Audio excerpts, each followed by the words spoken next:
بسم اللہ الرحمن الرحیم۔ اللہ کے نام سے شروع جو بڑا مہربان نہایت رحم فرمانے والا ہے۔ السلام علیکم، امید ہے آپ اور آپ کی فیملی خیریت سے ہوں گے۔ کیا آپ نے آج درود شریف پڑھا؟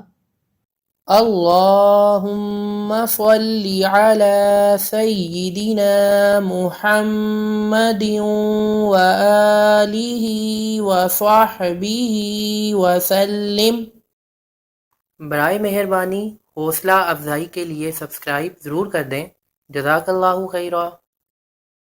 حضرت ابو طلحہ رضی اللہ عنہ بیان فرماتے ہیں کہ میں حضور نبی اکرم صلی اللہ علیہ وآلہ وسلم کی خدمت میں حاضر ہوا، اس حال میں کہ آپ صلی اللہ علیہ وآلہ وسلم کے چہرے کے خد و خال خوشی سے چمک رہے تھے۔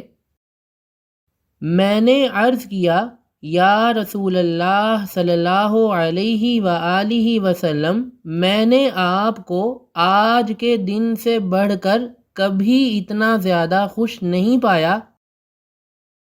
اللہ کے رسول صلی اللہ علیہ وآلہ وسلم نے فرمایا، جبرائیل ابھی میرے پاس سے روانہ ہوئے ہیں اور مجھ سے عرض کی، اے محمد صلی اللہ علیہ وآلہ وسلم، آپ کی امت میں سے جو بھی آپ پر ایک مرتبہ درود بھیجتا ہے، اللہ تعالی اس کے بدلے اس کے لیے 10 نیکیاں لکھ دیتا ہے اور 10 گناہ معاف فرما دیتا ہے اور 10 درجات بلند فرما دیتا ہے، اور فرشتے اس کے لیے ایسا ہی کہتے ہیں جیسے وہ آپ کے لیے کہتا ہے۔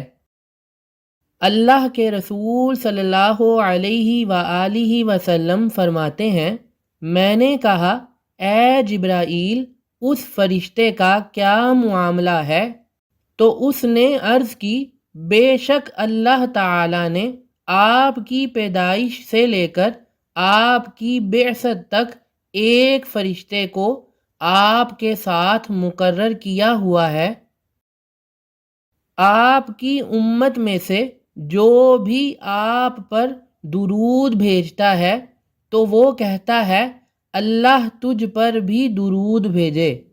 یہ حدیث المعجم الکبیر کی جلد نمبر 5 صفحہ 100 سے لی گئی ہے، جس کا حدیث نمبر 4720 ہے، اور یہی حدیث الترغیب والترہیب جلد نمبر 2 صفحہ نمبر 325 پر موجود ہے، جس کا حدیث نمبر 2567 ہے۔ یہ سب مسائل آپ کو سکھانے اور آپ کی معلومات میں اضافے کے لیے بتائے جاتے ہیں۔ برائے مہربانی اپنے عزیز و اقارب اور حلقہ احباب میں بھی یہ ویڈیو شیئر کریں تاکہ آپ سے منسلک سب افراد فائدہ حاصل کر سکیں۔ اگر آپ کوئی سوال کرنا چاہتے ہیں یا اسلامی مسائل کے بارے میں رہنمائی چاہتے ہیں تو ضرور رابطہ کریں۔ اللہ پاک آپ پر ہمیشہ مہربانیاں فرمائے، آمین ثم آمین۔